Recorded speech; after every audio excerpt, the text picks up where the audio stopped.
করছো তুমি? আমি পেঁয়াজ কাটছি এখন।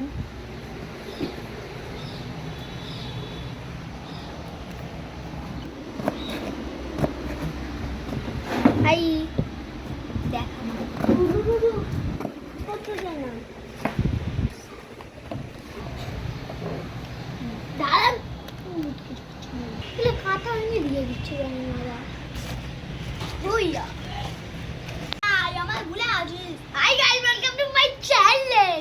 আমি এখন চিপস পার্টি করছি। এই দেখো আমাদের এখানে চিপস আছে। এটার মধ্যে পেঁয়াজ ঢাললাম, তারপরে এই যে আমরা